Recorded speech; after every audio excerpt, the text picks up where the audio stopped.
The Intercooler Podcast is sponsored by JBR Capital, one of the UK's leading car finance specialists. Now, we only partner with like-minded organisations who really understand what it means to be a car enthusiast, and JBR Capital is a perfect fit for us. It's run by people who really love cars, and importantly, vehicle finance is all JBR Capital does. That alone is what the company exists to do. So whether you're looking to fund a classic, sports car, supercar or hypercar, see what JBR Capital can do for you. And it's not just about very high-end, expensive unobtainium. In fact, the minimum borrowing is £25,000 and the average £80,000. Head to JBR Capital on social media or jbrcapital.com online and tell them the Intercooler sent you. Right, let's get on with this week's podcast.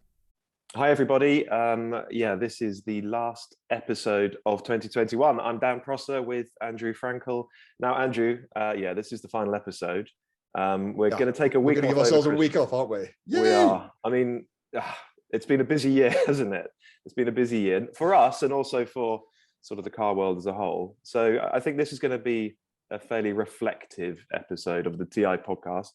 Looking back, we're going to look forward a little. We're going to look forward a little bit as well, aren't we? We will. We'll do a little bit of that. But I mean, hopefully, this episode has a sort of end of term feel, because I always feel that way at this time of year when we're sort of going into the last couple of working days of the year, and everything is just a little bit of a struggle. I find knocking out the last few bits of work. So this is going to be a fairly low key one, just looking back at the previous 12 months, and as you say, looking forward just a little bit. So should we sort of start off with some highlights of the year? I mean, we could talk about us a little bit, can't we? We can talk about the Intercooler. It was way back at the start of the year that we rebranded from Drive Nation to the Intercooler. It seems like about 5 years ago to me now. It's a distant memory, isn't it? So were we still calling it DN this year?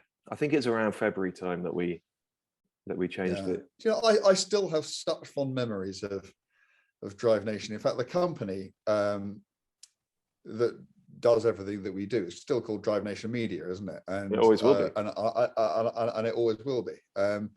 And I have such a soft spot. I have such happy memories of, you and I having those early meetings, and just talking about creating something, which could be really, really easily accessed, but was at the same time a thing of quality and a thing of which, you, I, and in time anybody else who might work for it could be proud of. That kind of it's like sort of making a snowman, isn't it? You start with a little, a flake of snow, and you roll it a bit and it gets bigger and bigger and bigger, and lo and behold, the next thing you know, you've got podcasts and apps and Instagram sites, and that's even before we discuss what we're going to do next year, which is a whole other conversation, but not very much, I should say, we're going to have now, but we might give you a little taster.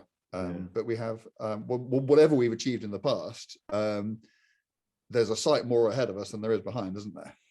Yeah, there is. But we let's just cover that off briefly. We're not going to say loads because it's very early days, but we have just in the last few days actually signed with a brilliant agency to help us deliver the Intercooler Phase 2. The sort of headline news as we step from Phase 1 to Phase 2 is that we will have a full all singing, all dancing website to complement the app. The app will continue, and we'll have a website to sit along with it. And the whole point about it really is, well, A, it makes us more visible. That's a big part of it. But also, B, it's all about adding convenience for our subscribers, isn't it? So you said it just now. We wanted to make really high quality car and motorsport journalism just as readily available as any other type of content out there. And having an app helps us do that. Having a really great website helps us do that. So yeah, it's an important step as we just improve the offering, isn't it, really? Yeah, and the agency, I'm not going to go into great details, but we spent so long looking for the right people to work with. We spoke to so many really good agencies who, have stellar reputations and were, very keen to work with us. And then these guys popped up. And the difference with them, other than obviously, they tick all the boxes in terms of their creative brains and, and everything that we need them to do, but they're a bunch of petrol heads, and they knew about us. They knew about, they were following DN from day one. They're among our earliest subscribers to the app, and we didn't have to explain anything, did we? He just said, yeah, well, of course, you do this, and you need to do that. So this is what we can do. And it's very, very early days. We've only just got the ball rolling, but at some stage, hopefully in the earlier part of next year, that'll roll out, and that also, it just gives us so much more scope to do other stuff, doesn't it? So very, very excited about that. It's a bit scary because it still has to subscribe to the same values. It's got to be right, isn't it? And neither you nor I will let it appear until it is. But when it does, hopefully it'll be another big step for us. Yeah. So to the chap who made the introduction, thank you very much. Indeed, yes. Yeah, appreciated. Well, okay. So as we're talking about 2022 rather than 2021, I also just want to say that for the last almost 3 years, a big chunk of my time has been taken up working for piston heads, and I love working for piston heads. When I was, I think 18, maybe 19, one of the first pieces I ever got paid to write was for piston heads. And on and off throughout my writing career, I've contributed. So it's always a pleasure to be associated with piston heads. However, from the end of this month, I will be ending that association purely because I'm going full time with the Intercooler. And so it's big enough now, and there's enough momentum, and there's enough going on with it now that it's just demanding more of our time, isn't it? So yeah. I'm giving up with a heavy heart, actually, giving up my piston head stuff and just committing fully to the Intercooler, which is a significant step. And it just means that apart from sort of managing and overseeing this new website project of ours, I'll have more time to do more video stuff, to do much more on social media, to do more with this podcast. So yeah, I mean, if we thought that 2021 was a big year for the Intercooler, next year is going to dwarf it. Yeah. And 2021 was huge for the Intercooler because it became the Intercooler. So I guess, there's probably some tortuous analogy about, it having been in nappies in 2021 and in 2022 is the year that it gets up and walks or runs, or who knows. But yeah, we're very excited. We should probably stop banging on about ourselves now, though, or the Intercooler certainly, and talk about, I don't know, cars. So let's have it. In 2021, you bought a Caterham. I did. And you've spoken about it a bit before, but yeah, I think it's at this time of year, it's just worth reflecting on the first few months of ownership of your lovely 7. Is it still running at this time of year? Yeah, I was out in it about, not that recent, about 10 days ago, I suppose. Very good. And in fact, I was going to go out in it at the weekend, and I can't remember what happened. Oh, I know exactly what happened. Yeah, no, the need to collect a Christmas tree happened. So that was the Land Rover rather than the Caterham. Yeah, it's. I still just love the simplicity about it, and it's everything I need in a car. And it's a whatever it is. It's a 24-year-old 1.7 litre bit of Ford cast iron motor, and yet everything I want a car to do in terms of the way it delivers its performance and the way that it handles it, the way that it goes, stops and steers. I don't need anything else. I know, and this is the joy. This is the joy that I know. Whenever I like, I can just, for what is a very, very reasonable amount of money, sitting in my shed right now, there's a car I can just go out, and I know I'm going to love driving it. And that to me is the privilege of having something at your disposal whenever you like, that every time you're going to get in it, it's going to be an occasion. It's going to be an adventure. You're going to come back full of happiness and joy and adrenaline pumping and everything else. And everything that I love about cars is in that car. And yeah, it's in my shed now. And I'm just really, really, really happy and pleased to have it. And presumably your love for the A110 remains undiminished. It does. And actually, what I found, and this is a very obvious thing to say. So the difference, I guess the key difference between my car and yours is that mine is my everyday car. It's my only car. And so it does have to do all the boring stuff as well. Yes. And given what it is, it does that really well. But it's very easy for it just to fall into that role alone, because if you don't make the effort to get out in it and go for a really good, worthwhile drive on great roads, you find that you only use it for motorway journeys, for bombing around town, for commuting, whatever. And it's just such a terrible shame to allow a car like that to just fall into that kind of use case. Does it still always feel special, or do you just, does it ever get to a stage where it's just what you get about the place and when you get in it, you don't think about how beautifully it steers or how it rides or the handling? It's just a device for doing a job. No, it doesn't take it for granted. It was you. There's a danger that you start to get to that point, but I haven't yet, because it always does feel a bit special, and I love just seeing it.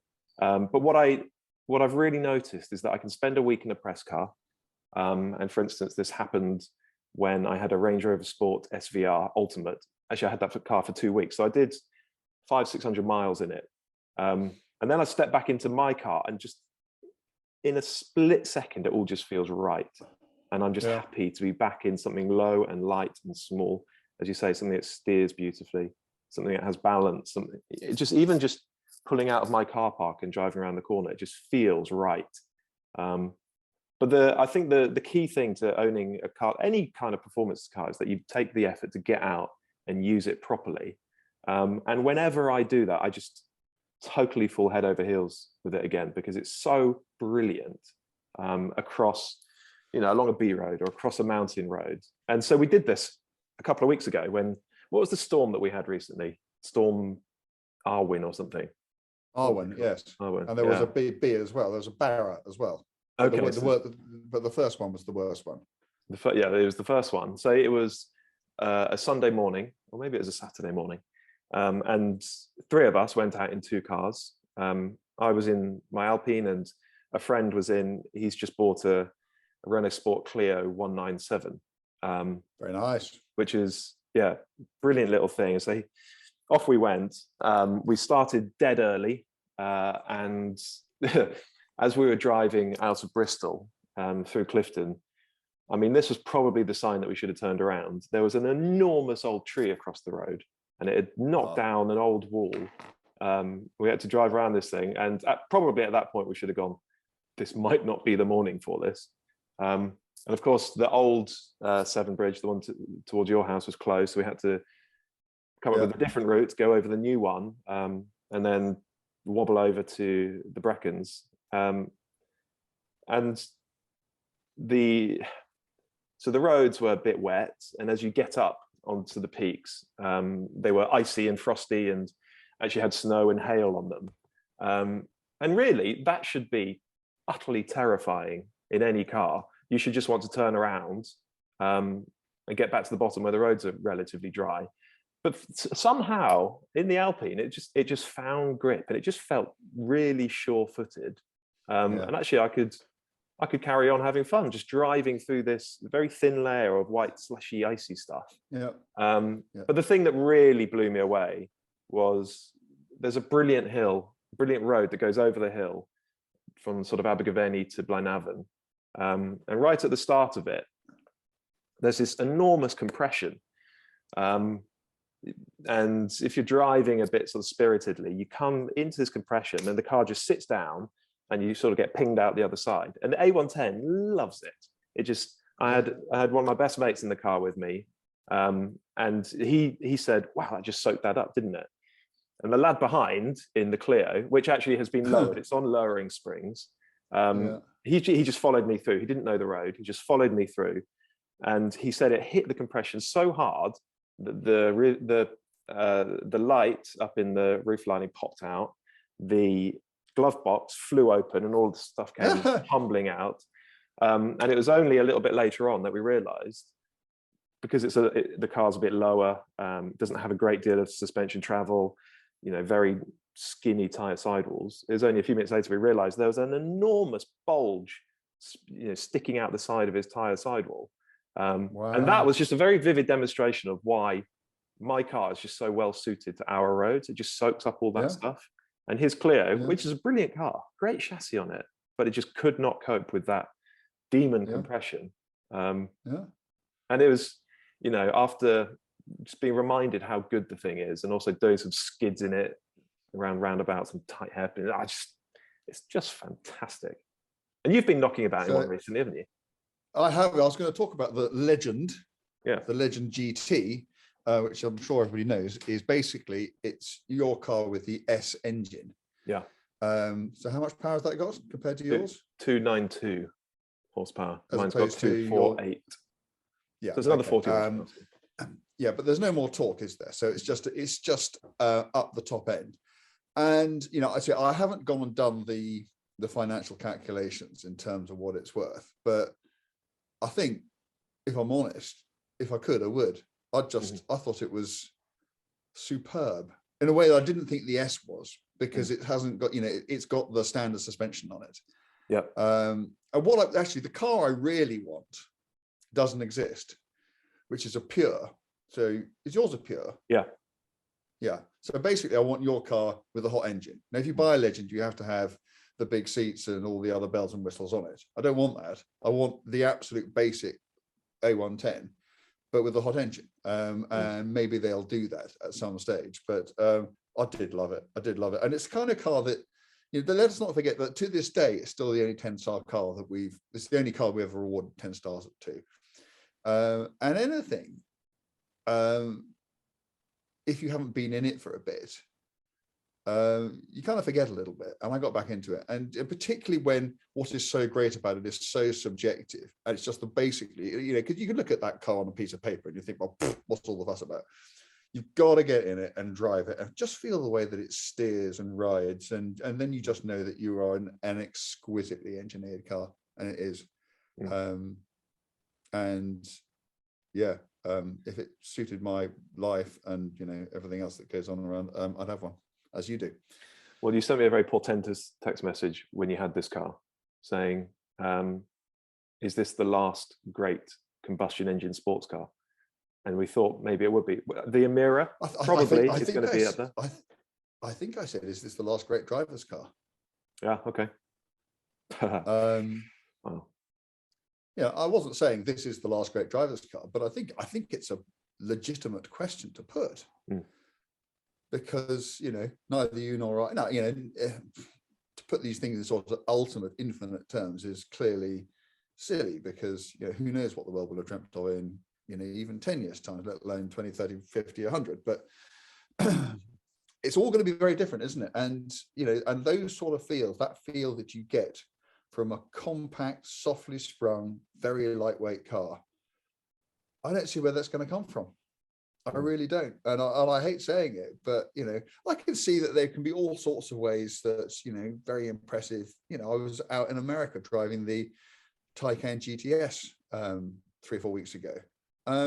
Massively impressive car. I mean, you drive it, it's like 2.4 tons, whatever it is. And I drove it around Willow Springs Racetrack, which is a pretty daunting place.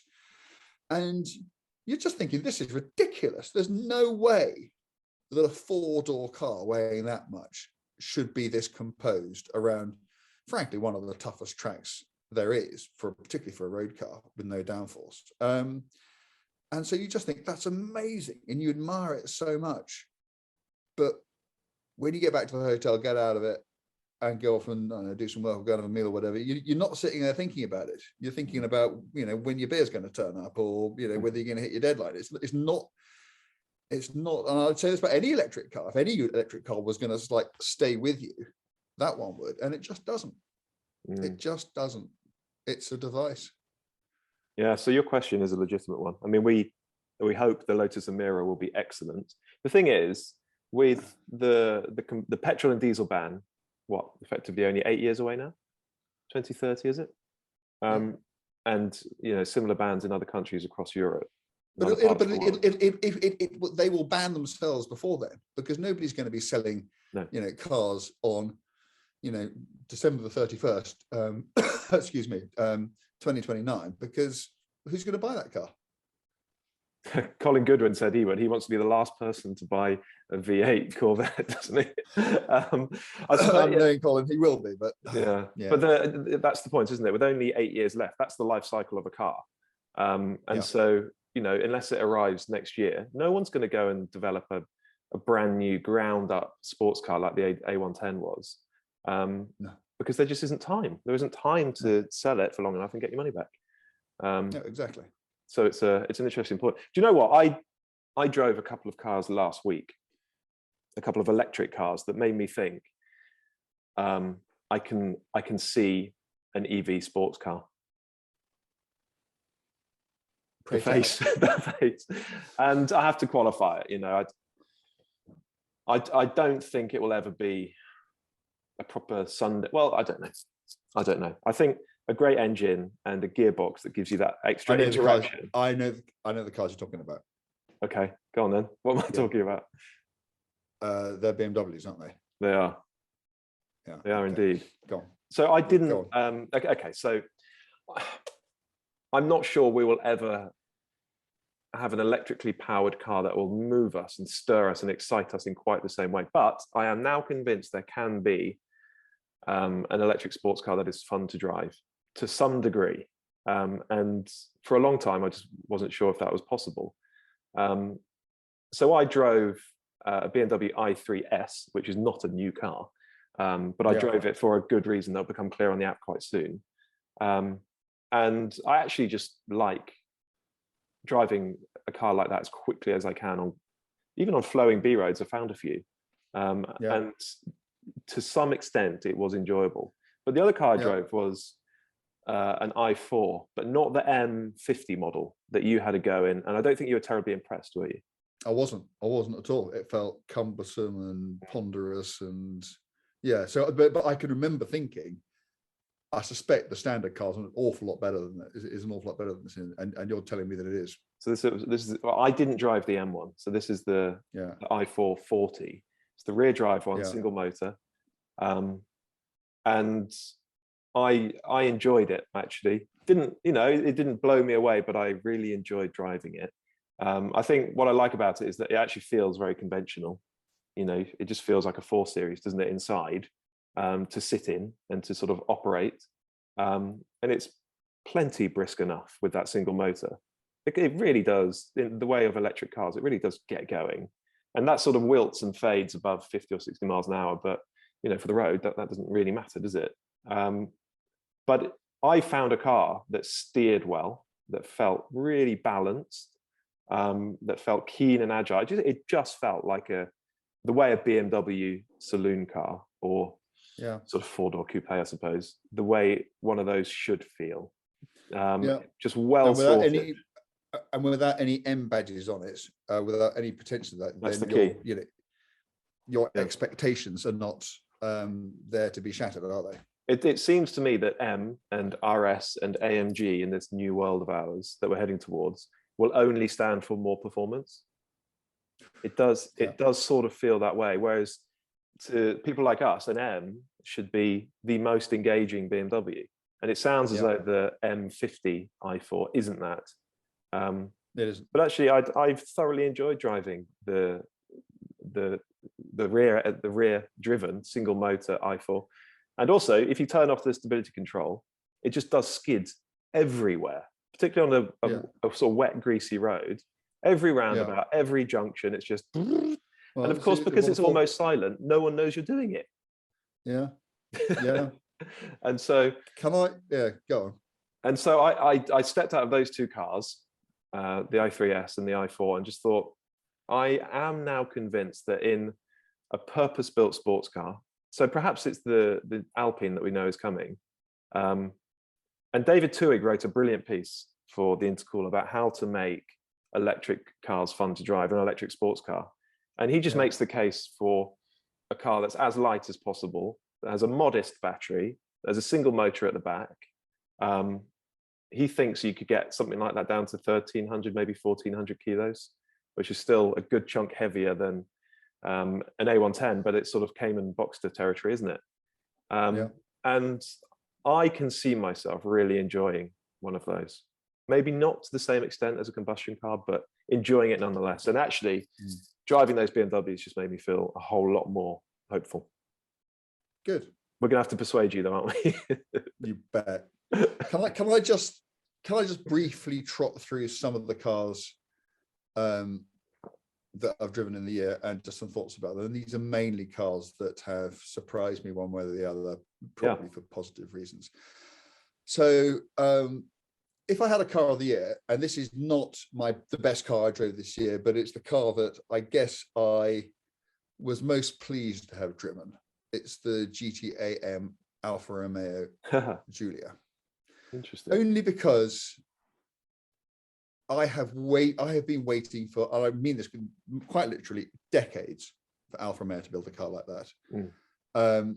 A car, and I unlike most people, I was not a huge fan of the Quadrifoglia. I thought it was overpriced. Well, I mean, the GT-AM is massively overpriced, but I didn't think that dynamically it was that impressive. Where the GT-AM it's a proper Alfa Romeo's driver's car. You know, in a way the 4C wasn't, in a way that, well, we haven't seen from Alfa Romeo for such a long time. You know, since the SZ, I guess. And it just made my heart soar to think that someone somewhere has finally got the bloody message. And, you know, and it's whatever it is, it's more expensive than a GT3. I mean, it's crazy money. And so it doesn't make sense. But even despite that, you know, they've sold out. And you know, that hopefully will tell them something about the kind of cars they should be building. So that's one. Another car that I was very heartened to drive, the Aston Martin Vantage F1 edition. Interesting. Just because it was, you know, it's that sort of, you know, hoary old cliche about, oh, it's the car it should have been from the start. But this one, it really is, isn't it? Because it's lost almost nothing in terms of, you know, ride and refinement. It's got a bit more power, but the chassis has been completely transformed. I drove it from, well, I spent a day up in Anglesey in it, but before I did any of that, I had to get it there. So I had one of those sort of insane 3:30 in the morning, you know, get up, drive literally right through the middle of Wales from, you know, south coast to north coast in it. And it was just superb. I was just sitting there thinking, this is as good an Aston Martin as I've ever driven. Certainly as good a modern Aston Martin as I've ever driven. And it just really, really heartened me as one of the sort of first things that the new regime has come out with. And, you know, and I think that is, you know, I think that's very encouraging. And, you know, how much are we looking forward to the V12 next year? So that was another one. Talking of BMWs, M5 CS, did you drive that? Oh, yes, I did. Monster. Cracking car, proper M car. You know, they're quite rare these days, I'm afraid. You know, M cars that, you know, that the, you know, the M2 comp is, I don't know whether it's gone or it's on the way, but, you know, that's not long for this world, is it? So that was fantastic. Did you actually do much in it on track at Thruxton at a track day? Couple of laps? I didn't do much because I basically used it to remind myself what the circuit was like, because I needed, as you know, I needed to be in some other stuff, and that's why I wasn't really down there. But it was fantastic to skid about. I was also worried about still having some tires to go home on. So yeah, no, that was mega. A quick word about a couple of Porsches. New GT3, we've spoken about that lots on here, so I'm not going to dwell on it, but it's an interesting sort of car. It's probably the best car in technical terms that I drove this year. It was awesome on Anglesey, and I don't understand why the ride quality that I found so difficult when I first drove the car, was it earlier in the year or last year, when those first prototypes came over, why that problem has to an extent gone away, because the car is now livable with on the road in a way that the first car I drove wasn't. I spoke to Andreas Preininger about it, and he says the cars are the same. So I don't really understand it. It may be that first car was a very, very early car, and it may be that it wasn't sort of properly bedded in, but whatever. So the GT3 was fantastic. Mission R, I should mention, talking about electric sports cars. that was really, really interesting. I mean, I drove it at a Porsche Experience Center in Los Angeles, so it wasn't exactly the Nürburgring, and because it cost, is it 8 million euros, 4 million euros, a number of millions of euros. Obviously we weren't driving it completely uncorked, but I still think we had 600 horsepower. And for a track car, and I've said this on the podcast before, because there's all that stuff you don't have to think about, like, sort of changing gear or worrying about where you are on the torque curve. That actually made for driving around a track really, really good, because you could just spend much more time thinking about the way the car was handling and spotting your lines and your braking points and that sort of thing. So that was, particularly interesting thing. And is there anything else? Oh yeah, I'll just finally mention the Ferrari 250 Spider California recreation replica, not what continuation. So this is the car that GTO Engineering have made, and it's awesome. It's a stunning piece of work. It is the same as the original, but mildly enhanced if you want it to be. So you can have a slightly bigger engine, slightly better suspension. They do put some extra stiffening into the sills to make it more rigid. It was a beautiful thing to drive. I know that Ferrari has now kicked off about it, but I find the whole resto mod thing going forward, as we go into this electric age, I think enthusiasts are going to go the other way. And I think we're going to see more and more of these resto mods. And what I would say is that of all the ones that I've driven, that's probably as convincing in terms of it doing the job you'd want it to do. It's not actually my kind of car, because it's a kind of like a cruisy car, but it is utterly beautiful and it drives sensationally well. And yeah, I love that. And maybe, seeing as we're on old Ferraris, I should probably mention the electric Testarossa as well. The little car company's electric Testarossa, which is actually also Ferrari's electric Testarossa. This is the 75% scale electric Testarossa, which is, it is made from the original drawings from the original 1957 Testarossa pontoon car, and you can order it through your Ferrari dealer, and it's got a Ferrari chassis plate. So it is Ferrari's first EV, and it does 50 miles an hour on a good day. And if you like watching ridiculous handling shots of middle-aged men on three wheels, then yeah, go on the app and you can see me mucking about in that as well. So do you have any particular cars you want to add to that?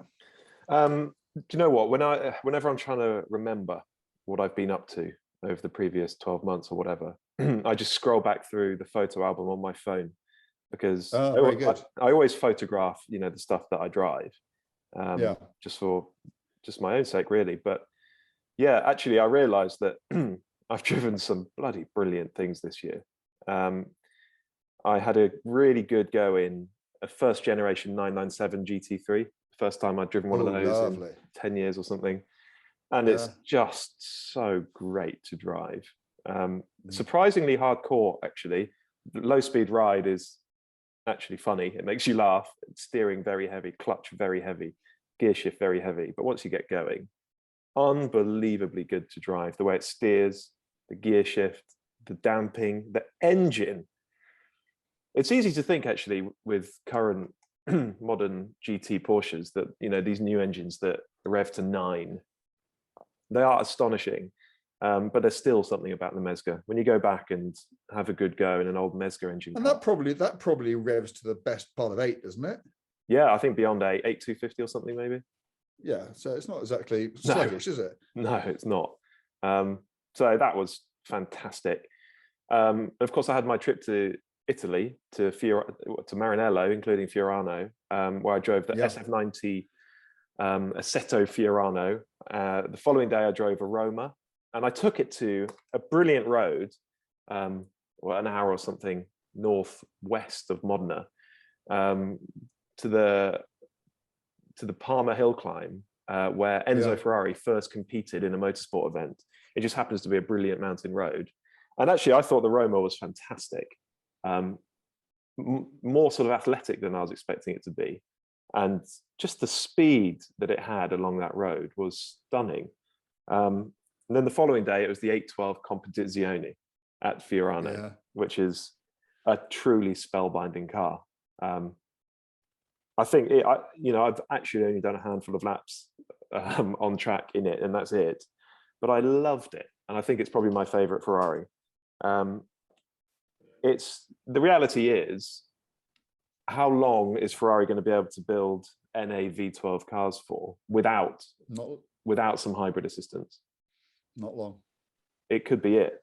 And it, if that's the way that configuration that has been around for decades bows out, then it's done it in some style.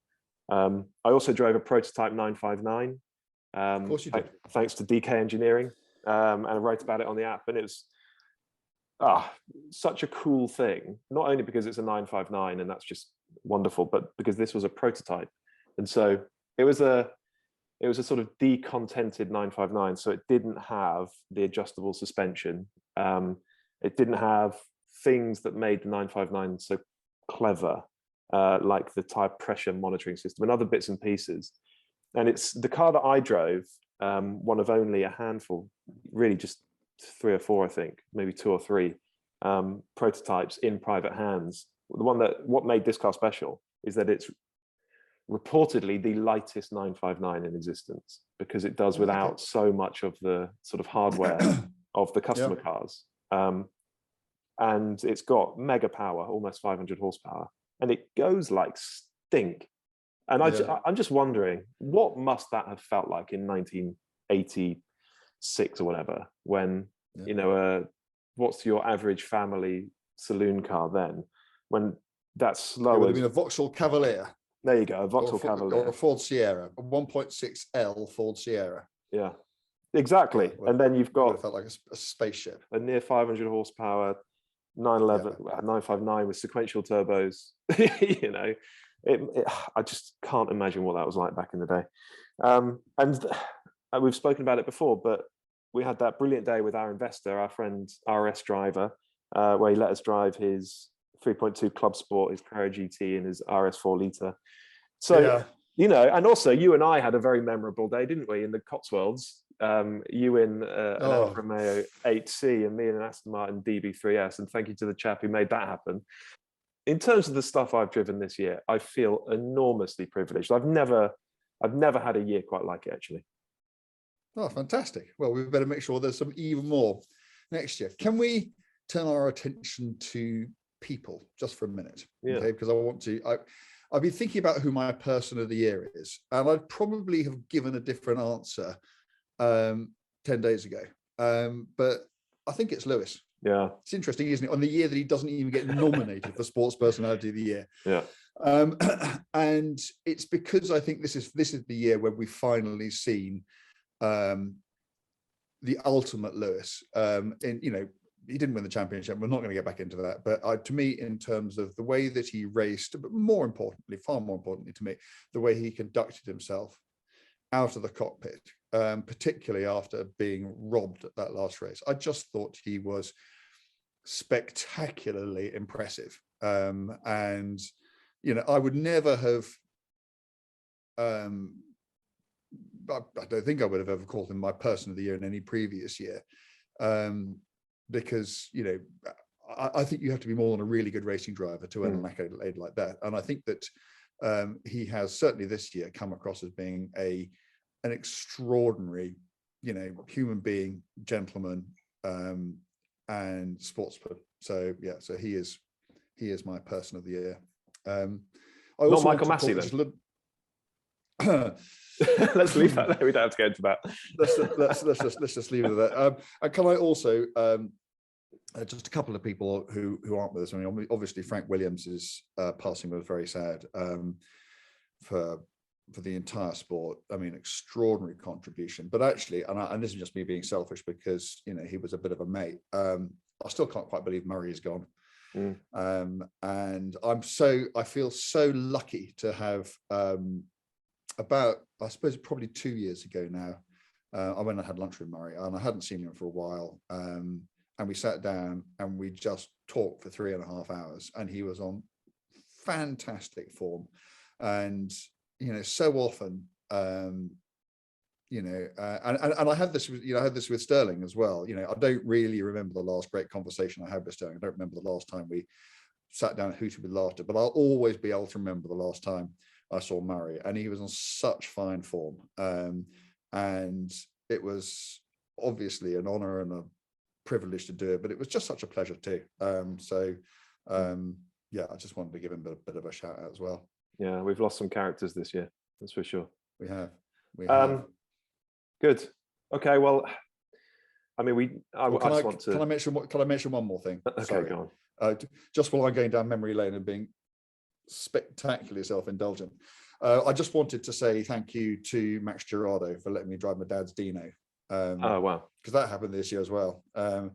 And if you haven't been on the app and seen the story, my father, when I was about 6 or 7, bought a 246 GT Dino. He couldn't really afford it. I don't think he even particularly really wanted it. He just had this thing about buying a Ferrari before his 40th birthday. And when he was 39 3/4, he somehow managed to scrape together enough money to buy a very basic standard Dino. And then the oil crisis happened, and he really didn't drive the car very much at all. And he had to drive it back to the garage he bought it from. But that's the kind of like the car that got me, it lit my fire, that car. Because to me, aged whatever I was, 7, I suppose, it was the most beautiful, exciting, spectacular, wonderful thing of any kind I'd ever seen. And it came into my life when I was that young, and it went out again almost immediately. And then nearly half a century later, it pops up for sale at Gerardo's. And I discover this, and I go along, expecting to find a Trigger's broom, because those cars have all rusted, they've all had their engines rebuilt, they've all been pulled together, so many of them have been restored badly once and have now been restored again properly, but by the end of it you kind of think, well, how much of the original car is left? And I came and I found this car, and it hadn't been restored at all. It had been so perfectly looked after, it hadn't needed it. The engine, the bodywork, it came with file after file of papers. And I suddenly realized that I was looking at my father's car, not the car that my father's car had once been, but that car. And I went in it and I drove it, and it was ridiculously emotional for me. And I can remember sitting in it at the end when the drive was over, listening to the metal tick and sort of going through all the thoughts that were going on in my mind, and just sort of idly pressing the button on the side of the glove box, and the gloves flipping open. And inside was an 8-track cassette of Simon and Garfunkel's greatest hits. And that was my father's 8-track cassette. And he bought it because we were all into the Beatles, the Who, and the Stones, and he was into Beethoven, Mozart, and Schubert. And so in some insane way, he thought the middle ground between all of that was Simon and Garfunkel.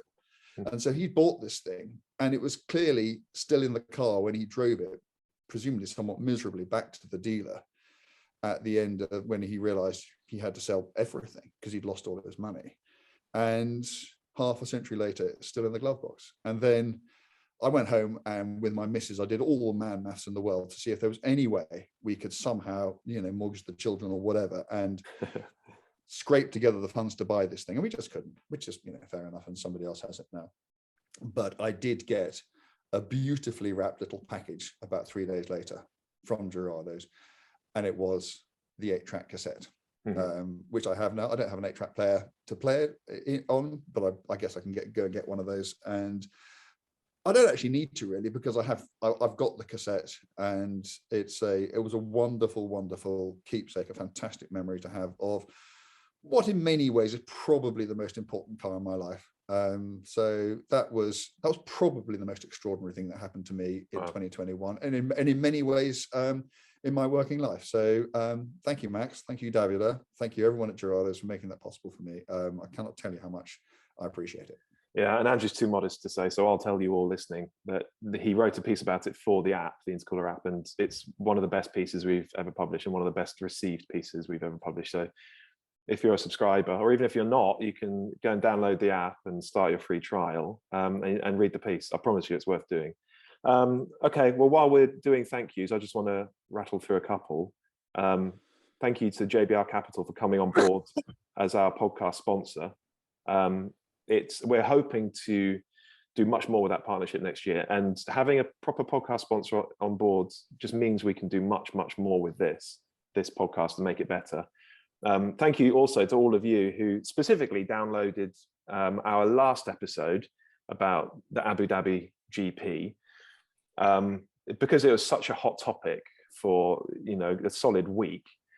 That episode just did extremely well, and it took us to the top of the UK leisure podcast charts, didn't it? Above all the gardening podcasts, above all the knitting above podcasts. the gardener's question time podcast. I mean, bizarre. We were in fact, well, the last time I looked, we were still number one. So thank you, absolutely. Thank you to everybody who obviously went and downloaded that and listened to it and pushed us up the charts. It's important stuff to us, and that you can't stay there forever because there's so much competition out there. There are so many great other automotive podcasts out there, but nevertheless, we have got there, and we'll take it. Our first number one. Yeah, and top of the UK leisure also means top of UK automotive, so it was a big deal to us. But the biggest thank you from me goes to everybody who subscribed to the Intercooler app. We've been blown away by the support, by the reception.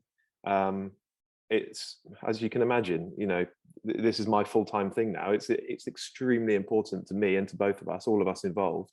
So if you've downloaded the app and subscribed, thank you so much. If we haven't yet been able to convince you to subscribe, we're going to give it a hell of a shot next year. It's just going to be better and better. And also, if you're worried about what might be under the Christmas tree for you this year, whether it's another pair of socks, and you're feeling like you've had a bit of a year, and the only way you can guarantee you actually get a really good Christmas present that you're really going to want and you're going to enjoy throughout the year, could I humbly suggest, because I'm sure you deserve it, you buy yourself. Or don't even buy it. Take out a 3-month subscription to the app and just see what you think. We hope you'll like it. We hope you'll stay with it. We think you will. Yeah, indeed. Well, there we go. Let's leave it there for this episode for the year. Merry Christmas, everyone. Enjoy the holidays. Happy New Year. Have a good break. We will be back very early in the new year.